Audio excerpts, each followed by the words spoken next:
আজকে আমরা ক্রিয়েট করব একটা প্যান্ট। অনেক সুন্দর করে আমি লেস দিয়ে সেটাকে ক্রিয়েট করেছি। কাটিং একদম সেম ভাবে থাকবে, শুধু ডিজাইন যদি আপনি নিচের দিকে করতে চান তাহলে একটু লেন্থ বেশি রেখে নিতে হবে, পরে সেটা ডিজাইন ক্রিয়েট করার পর মেজারমেন্ট করে কেটে নিতে হবে। তো এখানে সবথেকে প্রথমে আমি নিচে 4 ইঞ্চ এক্সট্রা ফেব্রিক ছেড়ে দিয়েছি, তারপরে লেন্থের মেজারমেন্টটা নিয়ে নেব। তো আমার লেন্থ লাগে 35 ইঞ্চি। তো আমি 35 ইঞ্চে এখানে মার্জিন করে নিচ্ছি। তারপরে এই যে যেটা আসনের দাগটা সেটা আমি নেব 9.5।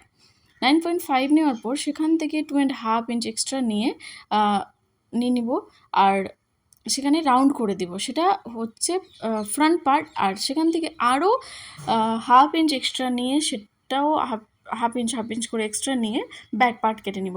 ফ্রন্ট পার্টটা একটু ছোট হবে, তার থেকে বেশি একটু চওড়া হবে ব্যাক পার্টটা।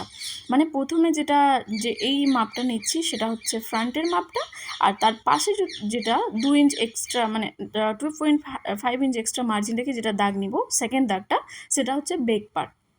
মানে ফ্রন্টেরটা একটু কম চওড়া থাকবে আর ব্যাকেরটা একটু বেশি চওড়া থাকবে। আদারওয়াইজ সবগুলো মাপ একদম একই থাকবে। আর যেটা কোমরে যেটা মাপ নেওয়া হয়েছে, হিপের যে মাপটা নেওয়া হয়েছে, সেটা হিপের মাপের 1/3 নিতে হবে। হিপ আপনার যত হবে সেটার কে 3 ভাগে ভাগ করে সেই মাপটা নিতে হবে কোমরে। তো স্ক্রিনে মেজারমেন্ট দেওয়া থাকবে, আপনি সেখান থেকে দেখে নিতে পারেন। এবার কিচ্ছু না, ফ্রন্টের দুটোকে জয়েন করে নিব, দুটোর আসনকে জয়েন করে নিব, আর ব্যাক পার্টে দুটো আসনকে জয়েন করে নিব। তারপরে পুরো সেলাইটা একদম কিচ্ছু না, পুরো শুধু মিডিলে জয়েন্ট করে ডিজাইন ক্রিয়েট করে নিতে হবে। এই যে একটার উপরে এটা ফ্রন্ট পার্ট, তার উপরে ব্যাক পার্টটা রেখে আরেকটার উপরে আরেকটা রেখে সাইডটা জয়েন করে নিতে হবে। এবার জয়েন করে নিলেই এটা পুরো রেডি। সাইডটা জয়েন করে নিতে হবে, সরি আমি মিডিলটা বলেছিলাম, মিডিলটা না, মিডিলটা ছেড়ে দিতে হবে। আর ডিজাইন ক্রিয়েট করার পর সব থেকে লাস্টে মিডিলেরটা জয়েন করতে হবে। তো এখানে যে সাইডের এটা জয়েন করে নিচ্ছি, জয়েন করার পর নিচে আমি এক্সট্রা কিন্তু 4 ইঞ্চ মার্জিন রেখেছি, যেখানে নর্মালি প্রয়োজন হয় 2 ইঞ্চের, বাট 2 ইঞ্চ আমি এক্সট্রা এই কারণে রেখেছি যেখানে আমি লেস অ্যাড করব। তো লেসটাতে ফিনিশিং টাচ দেওয়ার জন্য এক্সট্রা কাপড় কিছুটা মুড়তে হয়, তার জন্য আমি 2 ইঞ্চ এক্সট্রা রেখে নিয়েছি। বাট আমার ডিজাইন ক্রিয়েট হয়ে যাওয়ার পর যেটা আমার ফাইনাল যেটা আমার মাপ আছে 35 ইঞ্চ, সেটা মাপ নিয়ে তারপরে সেটাকে মুড়ে দিতে হবে আমার যতটা লাগবে, কারণ এখন এক্স্যাক্টলি জানা নেই যে ডিজাইন করতে আমার এক্সট্রা কতটা ফেব্রিক লাগবে। তার জন্য আমি এমনি আইডিয়া করে 2 ইঞ্চ এক্সট্রা রেখেছি, বাট সম্ভবত 2 ইঞ্চ লাগবে না। তো সেটা মেজারমেন্ট করে আপনাকে দেখিয়ে দিব। এখানে দেখতে পাচ্ছেন আমি কিভাবে লেসটা অ্যাটাচ করছি। দুটো লাইনে লেস অ্যাটাচ করব, লেস অ্যাটাচ করার পর একটু কাপড় এখানে ফিনিশিং টাচ দেওয়ার জন্য মুড়ে দিতে হয়, আর কিছুই না। আসসালামু আলাইকুম এভরিওয়ান, কেমন আছেন সবাই? আজকে আমি প্রথমে আপনাদের সাথে কথা বলে নিই। আমি আগে ডিজাইন ক্রিয়েটটা শুরু করে দিয়েছি, কারণ প্রথমে মেজারমেন্টের ব্যাপারটা ছিল, ভিডিওটা সেখান থেকে স্টার্ট হয়েছিল।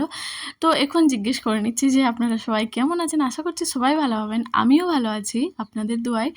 তো ভিডিওগুলো কেমন লাগছে একটু রেসপন্সটা করুন, আমার খুবই ভালো লাগবে। কেউ রেসপন্স সেরকমভাবে করছে না যে আমি, তো তার জন্য আমি ভেবে পাচ্ছি না নেক্সট কী ক্রিয়েট করব। তবে যতক্ষণ সেরকম রেসপন্স পাচ্ছি না, তো আমি একের পর এক যেটা আমার মাইন্ডে আছে সেভাবে আমি শেয়ার করতে থাকবো।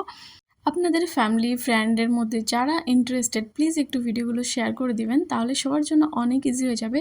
আমি ইজিলি এখানে কিভাবে ক্রিয়েট করছি সেগুলো ইজিলি বুঝিয়ে দিচ্ছি।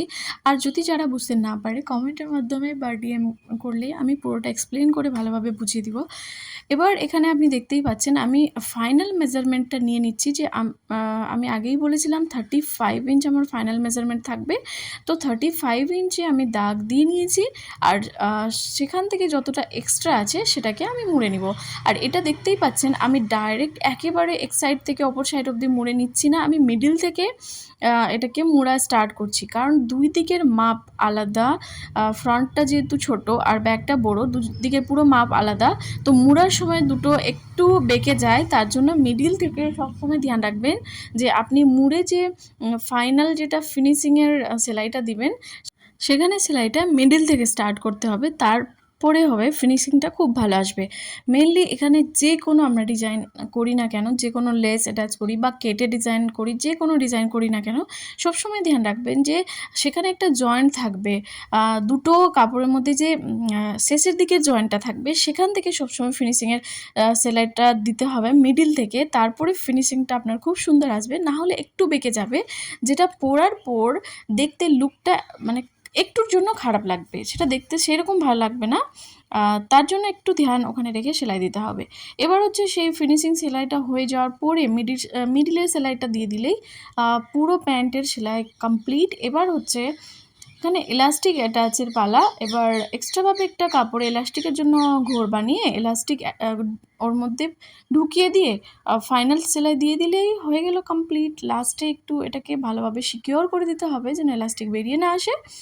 তারপরে মিডিলে আপনি চাইলে একটা সেলাই দিতে পারেন, এলাস্টিকটাকে পুল করে। মিডিলে সেলাই দিলে কি হবে, সেটা নড়বে না। বাট আমি এখানে মিডিলে সেলাই দেইনি, কারণ হচ্ছে আমার মেশিনটা পা দিয়ে চলানো নেই, নিচে রেখে, তার জন্য এক হাতে করা একটু প্রবলেম হয়ে যায়। কেউ থাকলে একটু হেল্প করার জন্য তারপরে ভালোভাবে হয়, তার জন্য আমি দেইনি।